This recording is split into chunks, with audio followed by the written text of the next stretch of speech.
All right, we're dealing with a pattern now when it comes to DiJonai Carrington and what I would define as reckless plays on the basketball court. People are going to throw out the word dirty, which I guess is a dirty word when you're a competitor, but I can understand where it comes from. I'll stick with reckless because I don't know the intent necessarily. However, it's certainly a series of questionable incidents when it comes to Carrington at this point. And look, I'm somebody who does not, I'm not salivating to dive into this topic. I would prefer to give the benefit of the doubt. I defer to the competitive spirit. I want players to play hard. I want players to try hard. And sometimes in the midst of that, you can go a little bit overboard. If you go back to last year, I praised Carrington for her defense on Clark in the first game of the season. You know, she's trying to prove a point. I'm here to shut you down. You get all this talk, I'm going to shut you down. And she sort of made a name for herself in that regard. But when a series of plays and incidents continue to add up, it is worth discussing in a basketball context. This has nothing to do with anything else but that. And people will try to hijack it and make it about other things. But to me, this is about the game and it being, something to watch out for and perhaps be officiated much more stringently because you're having the risk of injury and the reckless, fouls put people at a little bit of risk at this point in time.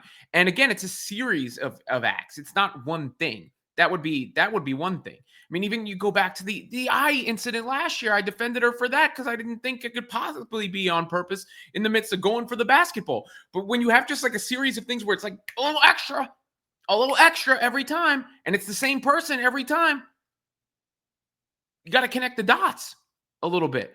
It's the only fair thing to do, and you're being dishonest otherwise. And that's the deal and where we've arrived with DiJonai Carrington. It's like the Chappelle Show sketch, a habitual line stepper. She's become a habitual line stepper. And let's look at some of these lines as we're talking about it. The most recent was the play in last night's game. And you see with Barker going down here, this is by her hair.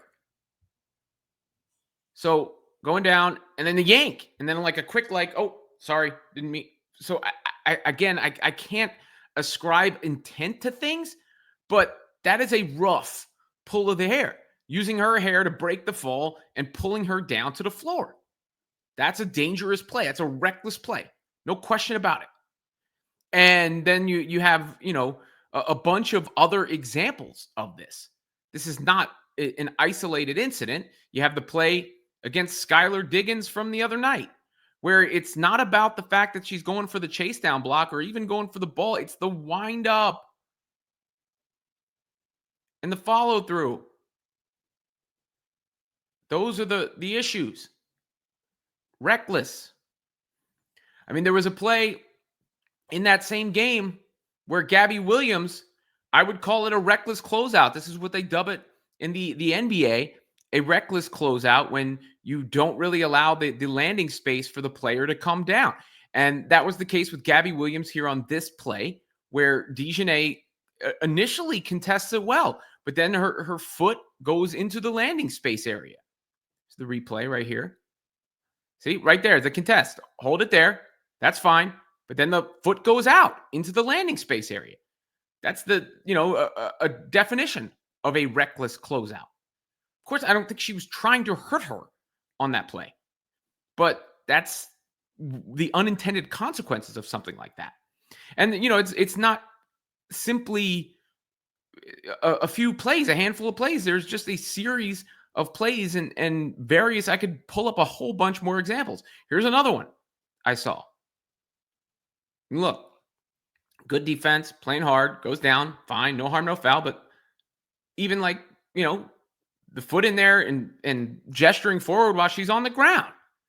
And again, some of that's from being a fierce competitor, but some of it is crossing a line. And we're getting to that point where it's going to be a problem for the WNBA if they don't address it or if it's not officiated properly. And that's all that you can ask for from a league, right? Like it happens in Draymond Green has been a habitual line stepper in the NBA. He got suspended from the NBA Finals because he couldn't stop hitting people in the nuts.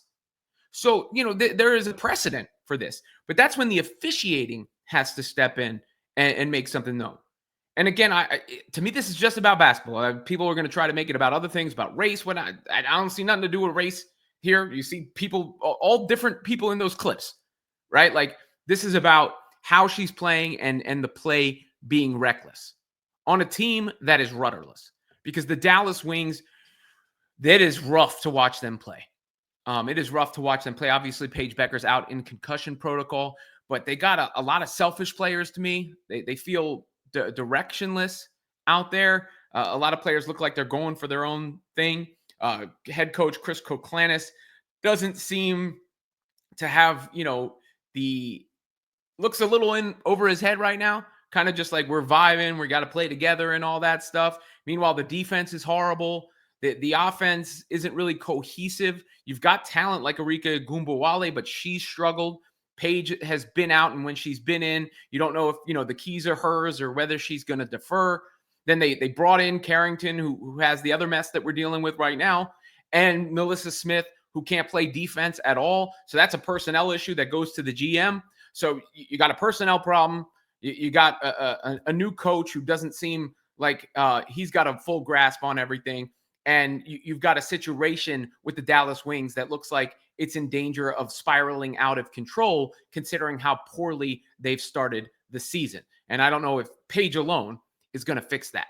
So here's what the coach said, by the way, Chris Klanis, about that very thing, the kind of thing that is going to fuel the fire a little bit, about his lack of being in his depth, perhaps. You and your staff have done so far? Poor. Just trying to figure it out, and it just seems like we can't get everybody on the same page. I'm not going to make excuses. I won't chalk it up to, it hurts when you don't have a Paige and a Ty Harris, who are people that really bring organization on the offensive end. It challenges you in different ways, and Maisha has struggled here the last couple of days, haven't been able to help her find a groove, so that hasn't helped either, as somebody who can facilitate from the post position. So now you're asking DiJonai to play point guard, and she was great the last 2 games. Tonight she struggled. So yeah, just gotta stick with it. And so it starts with me, and it starts with our staff, and I'm not gonna make excuses, and I'm gonna continue to show up for them and continue to serve them and put them in positions, and we'll continue to fight and believe, and we will turn the tide. I like the fact that he took accountability there. This guy's, getting a lot of flack right now. I like the fact that he took accountability, but at the same time, not everybody's on the same page. That's both the coach's responsibility and maybe a reflection on the personnel. And the fact that it requires Paige to get everybody on the same page says a lot about what she means for the team, obviously, both now and going forward. But one thing is clear, Paige Beckers ain't in UConn anymore.